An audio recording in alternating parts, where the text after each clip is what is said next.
Mukhang hindi ata talaga titigil ang ulan ngayong hapon ah. Lumalakas pa lalo oh. Usal ni Natoy habang nakatayo sa kanilang bintana at pinagmamasdan ang malakas na pagbagsak ng ulan sa kanilang bakuran.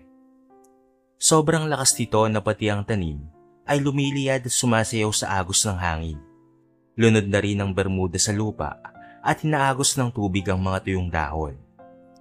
Kaya nga hindi na tayo makakaakyat ng bukid nito dahil sa napakapangit na panahon, sagot naman ng kanyang asawang si Vina at tumayo sa kanyang tabi. Sabay nilang pinagmasdan ang paghasik ng galit ng ulan. May bagyo kasi, kaya't ganoon na lamang kalakas ang bagsik nito, sabayan pa ng napakaraming kidlat na napakalalakas. Inaalala ko tuloy yung mga seedlings natin na talong. Baka malunod na ang mga iyon at hindi na natin maitanim pa. Ang mga bagong tanim din na gulay, tiyak na masisira dahil sa lakas ng ulan. Sayang naman mahal.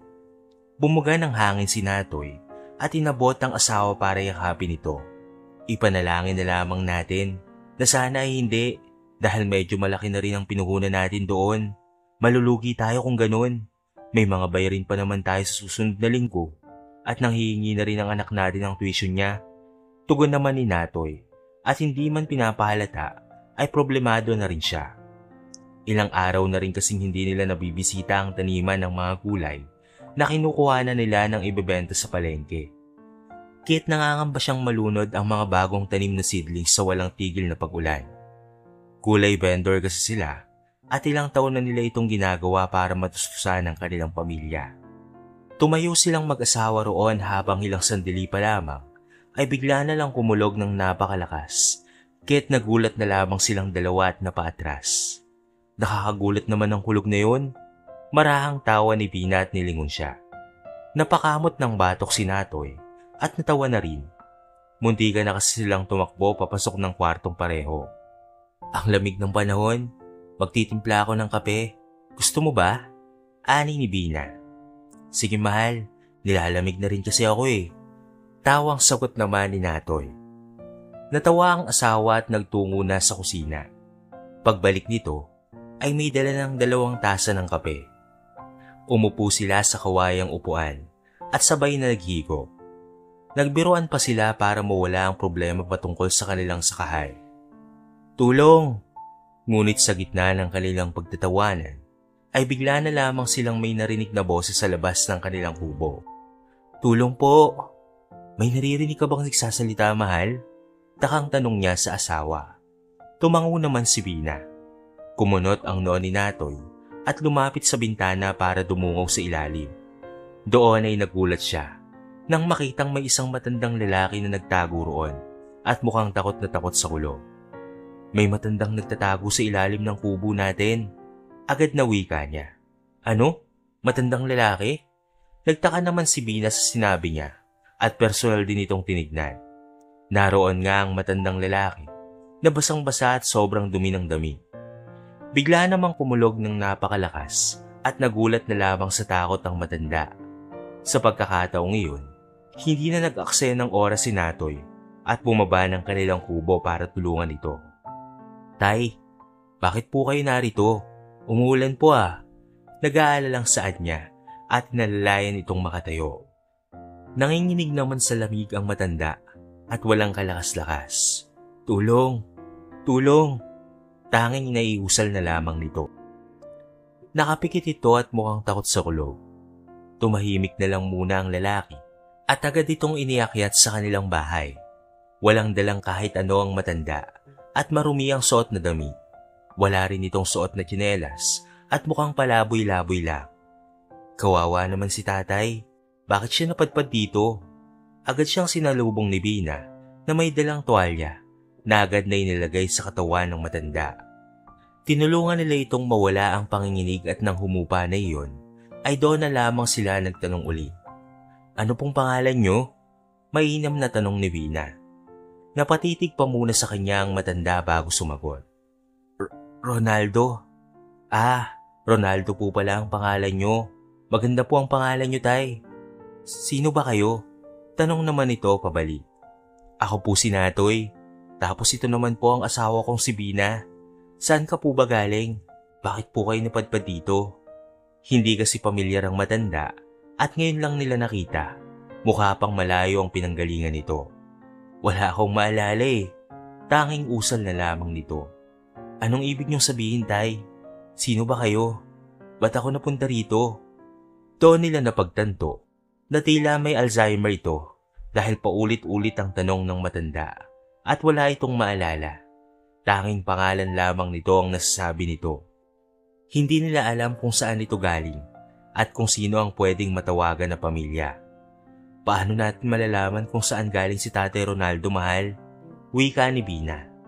Napatingin ng malayo sa bintana si Natoy at malalim na napaisip. Pagkatapos ng ulan, ay hihingi ako ng tulong sa barangay. Baka matulungan nila tayo. Sagot niya. Ngunit ang inaasahan nilang paghupa ng ulan ay hindi nangyari at nanatili pa rin ito hanggang sa sumunod na umaga.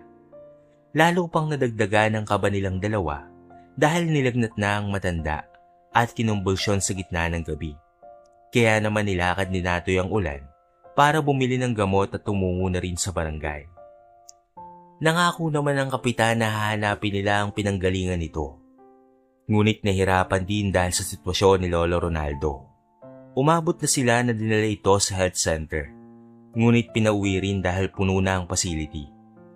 Ilang beses tinanong ng mag-asawa ang matanda, ngunit nanatili itong walang maayos na sagot hanggang sa inabot na ito ng ilang araw sa kanila. Lumala ang lagnat nito at namroblema sila dahil hindi gumagana ang generic na paracetamol lang. Yun lamang kasi ang afford nilang bilhin. Dahil sa patuloy na lagnat ng matanda, masansinan silang nag-usap na dalawa. Nagbigay kasi ng ideya si Natoy na agad namang tinanggihan ni Bina noong una. Sigurado ka ba rito sa gagawin natin, mahal? Alam kong mahirap pero ito na lang ang paraan para makabili tayo ng gamot ni Tatay Ronaldo. Hawak-hawak ni Natoy ang kamay ng kanyang asawang si Bina habang kinukumbinsi ito. Nagdadalawang isip kasi ang asawa sa planong pagsanla ni Natoy ng kanilang wedding ring. Yun lang kasi ang tanging paraan na naisip ng lalaki para maresolba ang problema. Nakabisita na rin kasi siya sa sakahan nila at talagang nalunod nga ang mga bagong tanim na gulay. Kailangan nila ng panibagong tanim. Nagsabay-sabay na ang problema nilang mag-asawa. Nakakaawa naman si tatay. Ilang araw na yung ubo niya at nilalagnat pa. Kahit ito na lang ang huling maitulong natin sa kanya. Pero kakadala lang natin sa kanya sa health center, di ba, noong isang araw? Ubus na ang pera natin. Nangutang na rin tayo sa iba. Baka mabaon lang tayo lalo sa utang niyan. Yang singsing na lang ang natitira sa ating dalawa. Tiyak na hindi natin mababawi yan kung isasanla mo. Alam kong gusto mo lang na tumulong. Pero mahalaga sa atin yan, Natoy. Magtiwala ka lang, mahal. Mababawi rin natin ito. Hindi man kaagad-agad, pero pagsusumikapan ko. Kapag nakapagtanim ulit tayo, ay tututukan ko na para marami ang maani at maibenta natin. Sige na, payagan mo na ako, mahal. 5 araw na kasi ang nakakalipas mula nang makita nila ang matanda sa labas ng kanilang barong-barong.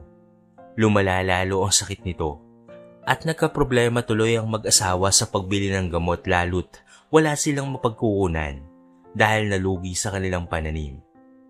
Kailangan din ng tuition ng kanilang anak sa syudad at idagdag pa na hindi nakakatulong ang sitwasyon ni Tatay Ronaldo kaya hindi nila malaman kung saan ito nanggaling o kung sino ang hihingian ng tulong. Bilang isang mabuting lalaki, walang alinlangan na tinulungan ni Natoy ang matanda, lalo pat malapit ang kanyang loob sa mga nakakatanda. Ganon din naman si Bina, ngunit mahalaga rin kasi sa ginang ang kanilang singsing at ang kanilang pang-araw-araw na gastusin. Hindi sila mayaman at iyon lamang ang natitirang memorabilia ng kanilang kasal. Pinaghirapan niyon ni Natoy noon dahil iyon lamang ang kanilang masasabing literal na kayamanan. Humugot ng buntong hininga si Bina at unti-unting tumango kinalaunan. Hindi rin ito matiis ang asawa. Sige, papayagan na kita. Umaasa ako sa iyo, mahal. Huwag mo akong biguin, ha? Hindi kita bibiguin, mahal. Pangako, babawiin ko to. Matapos nilang magkasundo, ay lumabas na ang mag-asawa sa kanilang kwarto at nagtungo na sa kwarto na tinutuluyan ng matanda. Sa anak nilang nasa syudad iyon, Ngunit dahil nag-aaral, ay wala pang tao roon. Nag-iisa na lamang ang anak nila. Matapos mamatay ang panganay nilang anak ng dahil sa aksidente. 3 taon na ang nakakaraan. Tay, umupo si Bina sa gilid ng kawayang kama, na tanging kutsyon lamang ang meron. Sabay naplos ang likuran ng matanda. Agad itong natulala sa kanila. Masama pa po ba ang pakiramdam nyo? Sino kayo? Si Natoy naman ay umupo na rin sa tabi ng asawa at kinuha ang kamay ng matanda. Kami po ang tumulong sa inyo noong may bagyo, tay. Nakita ka po namin sa labas ng bahay. Pang-5 beses na ata nilang sinasabi iyon sa matanda. Kada araw kasi ay tila naglalaho rin ang memorya nito at nakakalimutan ulit sila. Ngunit mabait ito kahit ganoon ang kalagayan nito. Hindi sila nito pinapahirapan. Naalala niyo po ba kung saan kayo nanggaling? Kumunot ang noo ng matandang si Ronaldo. Bakit? Saan nga ba ako nanggaling? Nawawala po kayo. Ha? Bakit ako nawawala? Nasa bahay lang ako kanina. Nagkatinginan ng mag-asawa at tipid na napangiti. Mabuti na lang talaga at pareho silang mahaba ang pasensya at mababait na tao. Ewan na nga lang kung sa ibang bahay ito napunta at baka kung ano nang inabot ng matanda. Marami pa namang masamang tao sa panahon ngayon. At ang mga kabarangay nila pa nga ay paboritong asarin si Natoy dahil maitim ito sa kakatrabaho sa sakahan. Gusto niyo po ba ng gatas? Bumili po ako kanina, tay. Talaga? Ipagtitimpla mo ako? Agad na pagak nitong tanong. Opo, sagot naman ni Bina. Naalala ko sa iyo ang nurse ko sa bahay. Palagi niya rin akong tinitimplahan ng gatas, kaso palaging walang lasa. Talaga po? Sige, magtitimpla na po ako kaagad para maalala niyo na po kung saan kayo nanggaling. Sasarapan ko pa po, tay. Okay lang po ba sa inyo yon? Oo naman, Ining. Maraming salamat ha. Minsan ay hindi rin naman ito sobrang ulyanin na. Pero dumarating talaga ang oras na nagiging emosyonal ang matanda at pabalik-balik ang sinasabi. Pinaabot na rin naman nila sa barangay ang balita at pinahanap kung may Ronaldo ba sa karating na lugar.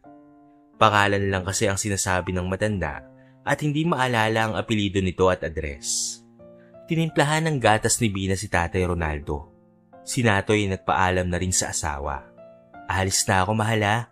Babalik rin ako kaagad. Mag-ingat ka, mahal. Tugon naman ito habang nasa kusina. Dumiretso rin naman ang pintuan si Natoy, ngunit napanguso na lamang siya, nang pati ang matanda ay nagsalita rin na lumabas na pala ng kwarto kahit pa ika-ika. Mag-ingat ka, Natoy. Maraming baliw sa daan. Nangangagat sila. Natawa siya at kumaway sa matanda bilang tugon. Opo, mag-ingat po ako, tay. Inumin niyo na po yung gatas. Nilalakad lang ni Natoy ang papuntang bayan para makatipid sa pera. Sa inaasahan ay pinagkantsawan na naman siya ng ibang mga tao. Ho, Natoy, ba't naglalakad ka lang? Lalo kang itim niyan, sige ka. Nagtitipid kasi ako. Tamang sagot niya naman. Grabe ka naman ka, kuripot. Hindi ka na nga makita kung gabi dahil sa sobrang itim mo. Sana ay nagdala ka man lang ng payong. Itiniim niya na lamang ang kanyang bagang at dumiretso na. Sanay na siya sa ganoon at pinabaliwala na lamang niya ang tawanan. Pinangako niya na lamang sa kanyang sarili na sa oras na makaahon man siya sa buhay, ay ipapakita niya sa mga ito ang mga panghusga na natanggap niya. Pagkatapos ng 1 oras na paglalakad, nakarating na siya sa pawn shop at isinangla kaagad ang singsing. Mga magkano kaya ang halaga niyan, ma'am? Tanong niya sa teller habang pinupunasan ng pawis na noo. Pumila pa kasi siya dahil marami ang tao kanina.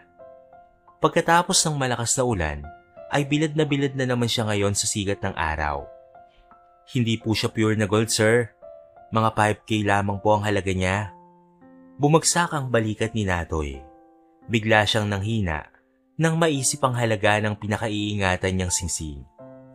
2 singsing po ba yan, ma'am? Opo. Umawang ang labi niya dahil sa kanyang narinig. Hindi niya inaasahan na ganoon lamang kaliit ang halaga ng singsing nila. 25 taon na ang nakakaraan nang bilhin niya ito sa halagang 10,000 piso. Umaasa siya na lalaki ang halaga nito, ngunit lumiit palalo. Wala na bang itataas yan, ma'am? Kukunin ko rin naman siya pagkatapos ng isang buwan. Nangangailangan lang po kasi talaga ako ngayon. Pinagmasdan siya ng teller at nakaramdam din ito ng awa dahil sa sobrang dungis niya. Pawis na pawis kasi siya at nakalimutan pang magdala ng pampahid. Nagmumukha tuloy kawawa ang lalaki. Iniisip pa nga niya ang para sa tuition ng kanyang anak. Wala silang mapagkukunan dahil wala silang gulay ngayon dahil sa nasalanta sila ng bagyo. Ang singsing na lang ang inaasahan nila. Sigurado po ba kayong makukuha nyo kaagad sa susunod na buwan po? Anang ng teller. Oo naman po ma'am, kahit pagtrabahuan ko po sa buong buwan para matubos lamang po yan. Sadyang nangangailangan lang po kasi talaga ako ngayon. Bumuntong hininga na lamang ang teller at awang pinagmasdan siya. Total suki naman po kayo sa pawn shop, kaya pagbibigyan ko na po kayo sir. Pero isang beses lang po patay po kasi ako kapag nalaman ng head ko Umawang sa gulat ang kanyang panga. Nasapunin natoy ang kanyang labi. Labi siyang nagalak sa kabutihang loob ng babaeng teller. Talaga po ma'am? Maraming salamat po. Opo, alam ko naman pong mabait kayo at mapagkakatiwalaan. Kaya tataasan ko na lamang po ng ilang libo. 10,000 na po ito sir. Agad na gumuhit ang ngiti sa labi niya. Kahit papaano ay may maiiwan pa para sa kanila at sa kanilang gastusin. Naku, maraming salamat talaga ma'am. Alagaan niyo po yung singsing Wedding ring po kasi namin yan ng asawa ko 25 years na po kaming kasal. Kaya't 25 years na rin po ang tanda niyan. Kaya't sobrang mahalaga po sa amin. Huwag po kayong mag-alala. Ahalagaan po namin sir. Hanggang sa matabos niyo po. Umalis rin naman kaagad sa pawn shop si Natoy at tumiretso ng drugstore para bilhin ang gamot ni Tatay Ronaldo. Inabot nga iyon ng 1,000 piso. Saka bumili na rin siya ng uulamin nila at nagtabi na rin para sa ipagpapadala sa kanyang anak. Mabuti na lang ay scholar ng probinsya ang kanyang anak, kaya't kahit papaano ay nakakabawas sila sa mga bayarin sa paaralan. Nandito na ako mahal. Pagak na tawag niya pagdating sa bahay ng hapon na iyon. Agad siyang sinalubong ni Vina. Nandito ka na pala mahal. Mabuti at ligtas ka. Kamusta naman ang lakad mo? Naupo sila sa sala sa kawayan na upuan. Sa isahang upuan naman ay naroon si Tatay Ronaldo at humihigop ng sabaw. 10,000 lang ang nakayanan ng singsing natin mahal. Medyo dismayado ang kanyang tinig. Marahan namang tinapik ng asawa ang kanyang balikat. Okay lang yan. Ang importante ay nakabili ka ng gamot ni tatay at may pampadala pa tayo sa anak natin sa syudad. At meron na rin tayong pambili ng bagong binhi ng gulay. Pagpapagaan ng loob sa kanya ng asawa. Nag-iba rin naman kaagad ang ekspresyon sa mukha ni Natoy at napalitan ng pagkagiliw. Pasalamat talaga siya sapagkat nagkaroon siya ng isang supportive na asawa. Bumili na rin pala ako ng ulam natin mahal. Kaya na to hanggang sa bukas. Mabuti naman kung ganun. Nga pala, pumunta si na kapitan dito kanina. Kwento ng asawa niya habang isinilid na sa lalagyan ng binili niyang ulam. May update na raw ba sila patungkol sa pinanggalingan ni Tatay Ronaldo? Yun nga raw marami raw ang kapangalan niya at mahirapan daw silang hanapin kung saan ang eksaktong lugar nito. Pero may nabalitaan daw sila Kap. Nakita daw si tatay galing ng kabilang purok sa Hilaga. Tumango si Natoy at minasaya ang baba. Nag-aalala kasi siya sa matanda at sa pamilya nitong naiwan. Tiyak na nag-aalala na ang mga ito. Sila naman ay mahirap lamang at hindi matutustusan ng matanda ng pangmatagalan. Wala nga silang telebisyon at radyo lamang ang meron sila. Sa tingin din naman kasi niya ay hindi galing sa hirap ang matanda dahil sa damit na suot nito. Nadumihan lang dahil sa ulan at putik at base na rin sa sinabi nitong may nurse daw ito. Sabi ni Kapitan kanina, baka abutin daw ng 1 linggo bago nila malaman. Marami pa raw silang trabaho kaya hindi nila matatapos kaagad. Tumayo si Natoy at nagunat ng kanyang katawan. Naiintindihan ko, siguro babalik muna ako ng bukid para may pambili pa tayo sa susunod na linggo. May mga bagong binhi naman na tayo, kaya't magtatanim na ako. Importante kasi ang bawat patak ng oras, mahal. Hindi ako pwedeng maghilata lalo ngayon. Kailangan kong tubusin ang singsing natin pagkatapos ng 1 buwan. Lumapit sa kanya si Vina at niyakap siya ng mahigpit.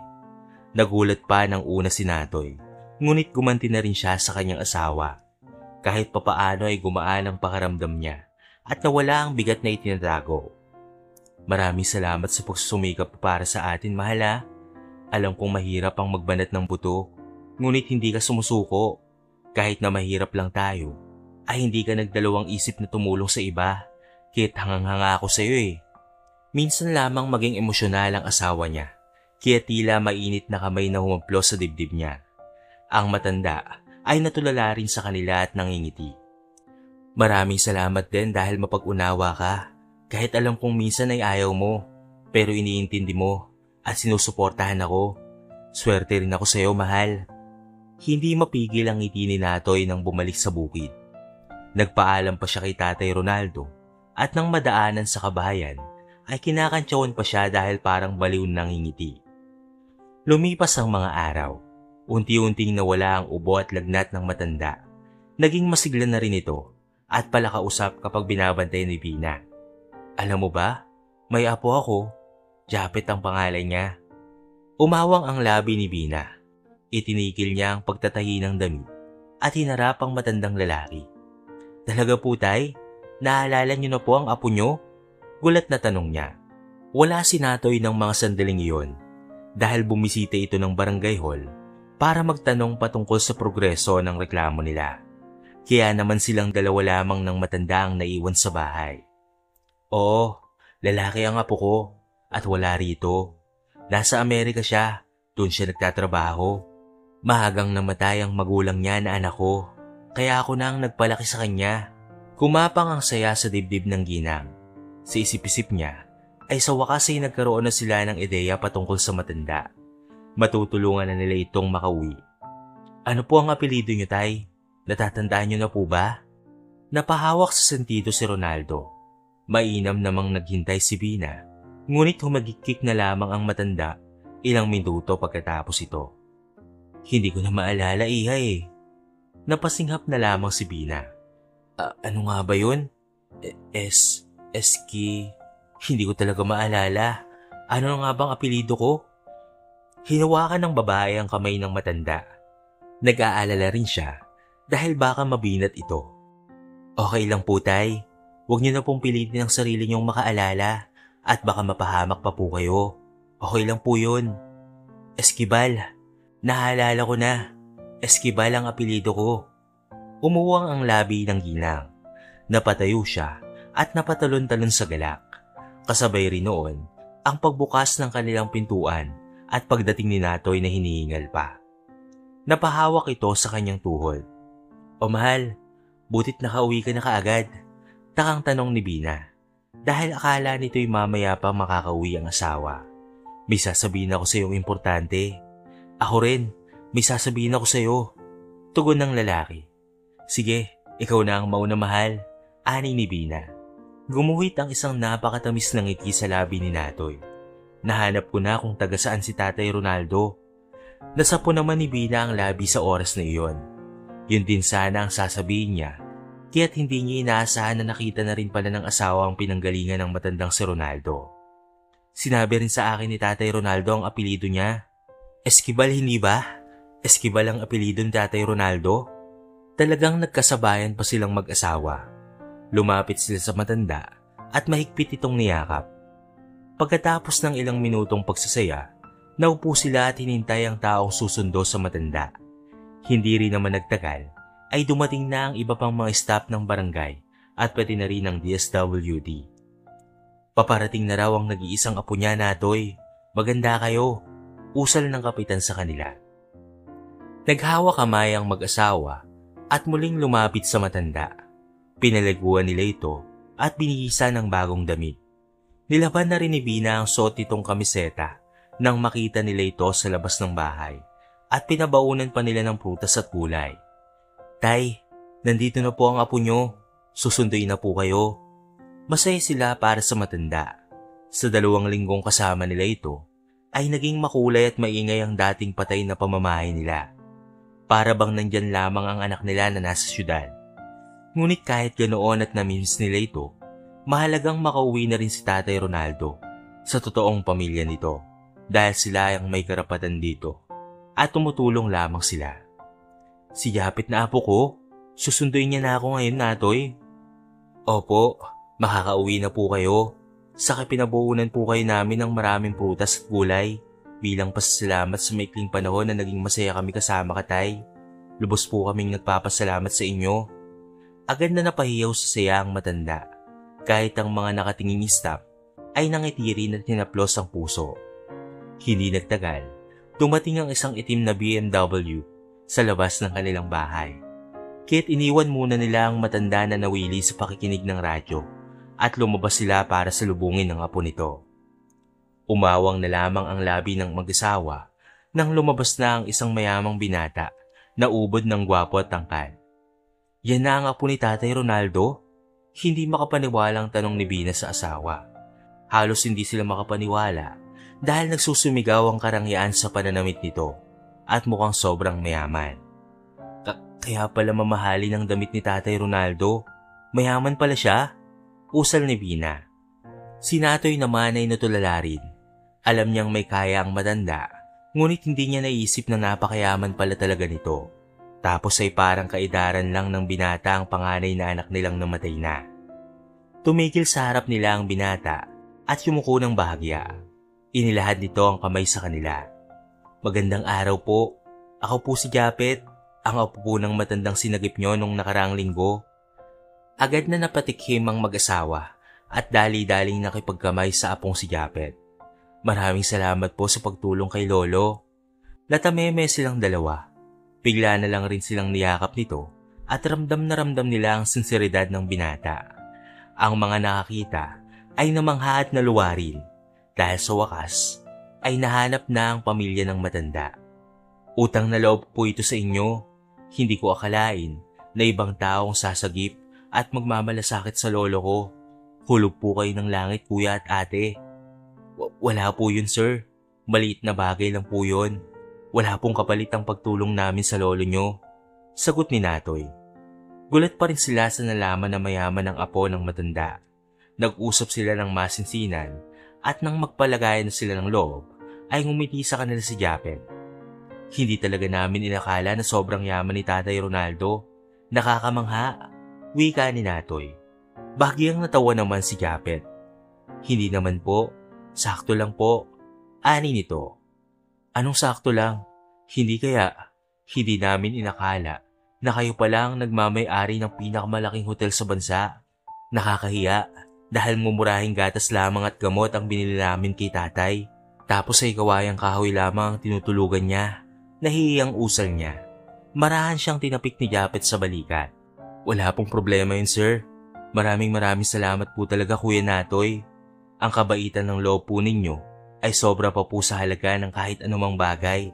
Alam niyo po bang wala ring silbi ang pera namin kung walang pagmamalasakit at kabaitan ng loob? Umawang ang labi ng mag-asawa. Nagmana si Japet sa kabaitan ng lolo nito.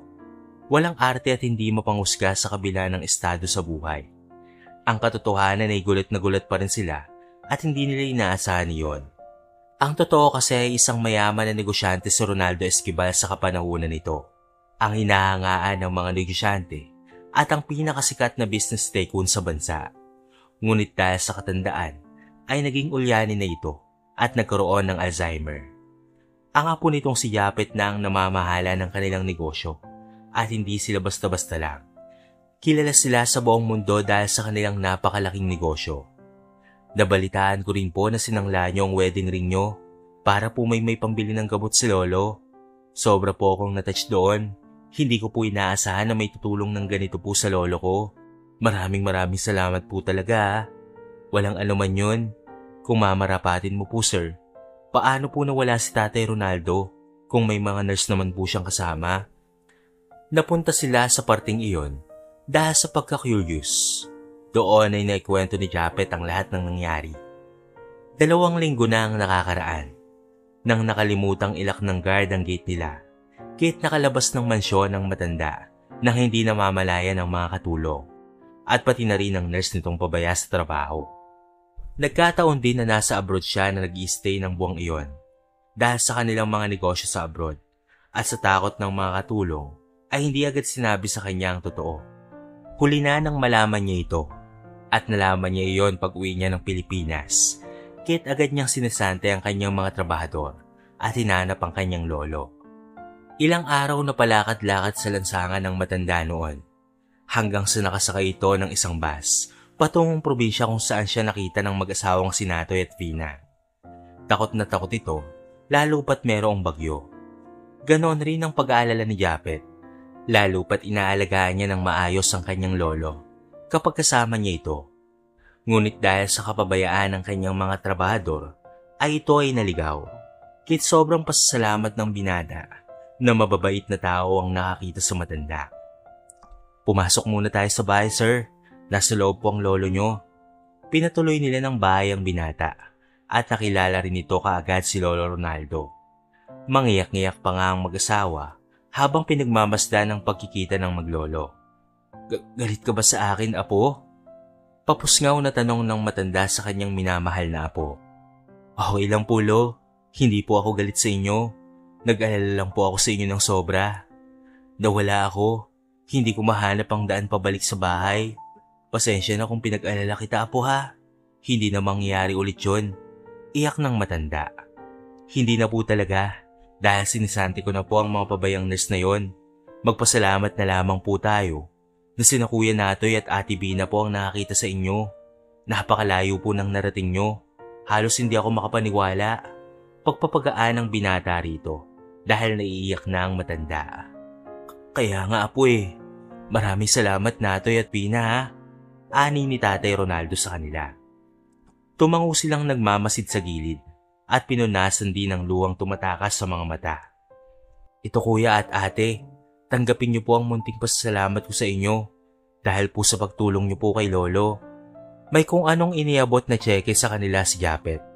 Natutop ang labi nilang mag-asawa nang mabasa ang nakasulat dito. Naku, hindi po namin matatanggap ito sir. Napakalaking pera po nito. Awang at nanginginig ang kamay ni Natoy nang tanggihan ang tseke na may nakasulat na 10 milyon. Naku hindi po, para po sa inyo talaga yan. Maliit pa nga po yan eh. Sa hindi matatawarang ginawa niyo po para sa lolo ko. Para yan sa inyo, kaya tanggapin niyo po yan. Maliit na halaga lamang po para sa ginawa niyong tulong kay lolo. Binigyan niyo siya ng bahay at inalagaan na parang kadugo niyo sa loob ng 2 linggo. Hindi po biro iyon. Sa huwag niyo na po akong tawaging sir, kahit Japet na lamang po. Okay lang sa akin yon. Maluwa-luwa ang mag-asawa. Sa dami ng pinagdaanan nilang problema noon, hindi nila inaasahan na makakatanggap sila ng ganito kalaking pera dahil lamang sa pagtulong nila sa isang tao. Ni kailanman, hindi nila ito naisip. Bibigyan ko rin po kayo ng merchandise ng isang supermarket at papaaralin ko rin po ang inyong anak na nag-aaral sa Manila. Babawiin rin po natin ang singsing nyo sa pawn shop. Lahat po ay ako na po ang bahala doon bilang pasasalamat po sa kabaitan nyo. Napahagulgol sa labis na saya ang mag-asawa. Napangiti na lamang si Japet at iniabot ang lolo sa gilid. Masaya rin ito dahil mas naging malusog pang tingnan ng kanyang lolo ngayon. Kumpara sa bahay nila na inaalagaan ng 3 katulong at nurse. Kung tutuusin, napunta lang pala sa wala ang pinapasahod niya sa mga ito. Maraming salamat po Sir Japet. Kayo po ang sagot sa panalangin namin. Hindi binigo ni Japet ang mag-asawa. Pag-uwi nito, ay agad na ibinigay ang pinangakong pera, negosyo, at pati na rin scholarship.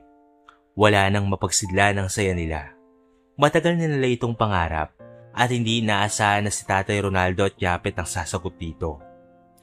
Natubos na rin ang kanilang singsing at masayang-masaya talaga ang mag-asawa. Dahil sa tulong ng pamilyang Esquivel, naging mayaman na rin sila at nakaalis sa hirap ng buhay. Hindi na nila kailangang pang magbungkal ng lupa at magbenta ng gulay para mabuhay sa araw-araw dahil maraming bumibili sa supermarket nila at nakapagpatayo pa ng malaking bahay si Natoy para sa kanilang pamilya. Inipon kasi niya ang kanilang kita at siguradong mapupunta ito sa mabuti at mapapakinabangan nila. Ang kanilang anak naman ay namuhay ng mapayapa at kontento araw-araw. Napatayuan na rin nila ng musileo ang puntod ng namatay na anak. Ang kanilang negosyo ay naging susi rin para magkaroon ng trabaho ang kanilang dating kapitbahay. Nagkaroon ng bagong pag-asa sa puso ang mag-asawa. Mula rin noon, lalong humigpit ang pananampalataya nila sa Panginoon. Napalapit pa sila lalo at iniatang ang lahat ng kanilang suliranin. Hindi naman sila binugo ng Diyos dahil lalo pang lumago ang kanilang negosyo. At ang hindi inaasahan ng lahat, na pangasawa ng kanilang anak si Japet. Kami na po ni Japet, Mama and Papa. Ano? Pasensya na po kung inilihim muna namin sa inyo ha. Hindi ko kasi alam ang gagawin at baka magalit kayo sa akin. Naku, bakit naman kami magagalit sa iyo anak? Nakapagtapos ka naman na ng pag-aaral at may trabaho ka na. Mabuti ring tao si Japet at malapit sa amin. Kahit okay kami doon. Siya pa nga ang dahilan kung bakit tayo nakaahon sa buhay ngayon eh. Kahit kung maging kayo man, alam kong mas mapapabuti ang kalagayan mo. Mangyak-ngyak silang niyakap ang kanilang anak. Masaya naman sila para dito. Maraming salamat sa pagiging mapag-intindi nyo, Mama at Papa. Huwag po kayong magagalit kay Japet ha, kung hindi niya kaagad sinabi sa inyo. Hiniling ko kasi na huwag na munang sabihin, habang hindi pa ako handa. Wala problema anak, masaya kami para sa iyo. Hindi kalaunan, ay kinasal na ang kanilang anak at pati na rin itong si Japet. Nagkaroon sila ng 4 na apo. Walang mapagsidla ng kasiyahan ni Natoy at Pina sa kanilang mga apo. Lumipas ang mga panahon at unti-unti silang tumatanda, ngunit nariyan pa rin ang kagalakan sa puso nila. Ang lahat ng pangarap ng mag-asawa na inaasam-asam lang noon ay naging posible dahil sa kanilang kabaitan at malasakit sa kapwa. Kaya naman kung inaakala natin na imposible ang mga pangarap nating maabot, ay magtiwala lamang tayo dahil gagawin ng Diyos itong imposible. Pinagpapala ng Diyos ang mga mabubuting tao, kaya't sana ay maging mabuti rin tayo at maging ehemplo sa iba upang magsilbing daan at tulay sa pagbabago. May kasabihan nga tayo na kapag tayong lahat ay nagtutulungan, makakamtan natin ang ating inaasam-asam kung ikukumpara sa nagsosolo lamang tayo sa paggawa ng anumang gawain.